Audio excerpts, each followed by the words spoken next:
Hello friends, ఈరోజు మన వీడియోలో కారం పొడి అండి. ఈ కారం పొడిని ఒక్కసారి చేసుకుంటే 2-3 నెలల వరకు బయటే పెట్టుకొని స్టోర్ చేసుకొని వాడుకోవచ్చు. అయితే ఈ కారం పొడిని చేసుకొని ఇడ్లీలోకి కొంచెం నెయ్యితో కనుక మిక్స్ చేసుకొని తింటే సూపర్ ఉంటుంది. అలాగే దోశలోకి కూడా చాలా బాగుంటుంది. వేడివేడి అన్నంలోకి కొంచెం కారం పొడి నెయ్యితో కనుక మిక్స్ చేసుకొని తింటే చాలా బాగుంటుంది అనమాట. అయితే ఈ పొడిని ఎలా తయారు చేసుకోవాలో చూద్దాము. ముందుగా మన ఛానల్ని ఎవరైనా సబ్స్క్రైబ్ చేసుకోకుండా ఉంటే ప్లీజ్ అండి ఛానల్ని సబ్స్క్రైబ్ చేసుకోండి. స్టవ్ మీద ప్యాన్లోకి 1/2 టేబుల్ స్పూన్ ఆయిల్ని వేసుకోండి. ఆయిల్ని ఎక్కువ యాడ్ చేసుకోవద్దు.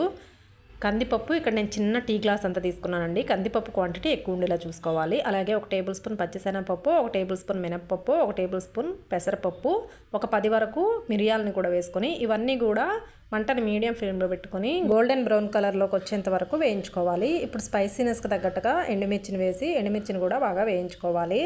ఇక్కడ నేను 10 ఎండుమిర్చి తీసుకున్నానండి. మీరు వాడే ఎండుమిర్చి స్పైసీనెస్కి తగినట్లుగా ఎండుమిర్చిని తీసుకోండి. అలాగే 1 టేబుల్ స్పూన్ పుట్నాల పప్పును కూడా వేసి ఒకసారి కలుపుకున్న తర్వాత 5-6 తెల్లగడ్డ రెమ్మలు, టేస్ట్ కోసం కొంచెం చింతపండు వేసి ఒకసారి కలుపుకొని కొన్ని కరివేపాకులను కూడా వేసి కరివేపాకులు క్రిస్పీగా అయ్యేంత వరకు వేయించుకోవాలి. కరివేపాకులు వేగిన తర్వాత స్టవ్ ఆఫ్ చేసుకొని కొంచెం ఇంగు పౌడర్ని స్ప్రే చేసుకొని ఒకసారి మొత్తం బాగా కలుపుకొని ఇలా ప్లేట్లోకి తీసుకుంటే చల్లారిపోతాయి. ఈ పప్పులను వేయించుకునేటప్పుడు ఆయిల్ చాలా తక్కువ వేసి వేయించుకోవాలి. అప్పుడే మనకి ఈ కారం పొడి అనేది పౌడర్గా వస్తుంది, లేదు అంటే ముద్దలా వస్తుంది అనమాట. ఇవన్నీ చల్లారిన తర్వాత మిక్సీ జార్లోకి తీసుకొని రుచికి సరిపడినంత సాల్ట్ని యాడ్ చేసుకొని మెత్తగా గ్రైండ్ చేసి తీసుకుంటే ఈ కారం పొడి రెడీ అయిపోతుందండి. టేస్ట్ అయితే చాలా బాగుంటుంది. ఇడ్లీలోకి, దోశలోకి, వేడివేడి అన్నంలోకి సూపర్ ఉంటుందన్నమాట. తప్పకుండా మీరు కూడా ట్రై చేయండి. ఈ కారం పొడిని మిక్సీలో గ్రైండ్ చేసాం కదా, లైట్గా వేడిగా ఉంటుంది.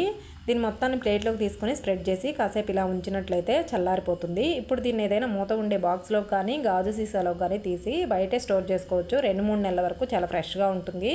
సింపుల్గా చేసుకోవచ్చు. టేస్ట్ అయితే చాలా బాగుంటుంది. తప్పకుండా ట్రై చేసి మీకు ఎలా కుదిరిందో కామెంట్ చేయండి. వీడియో నచ్చితే లైక్ చేసి షేర్ చేయండి. Thank you for watching.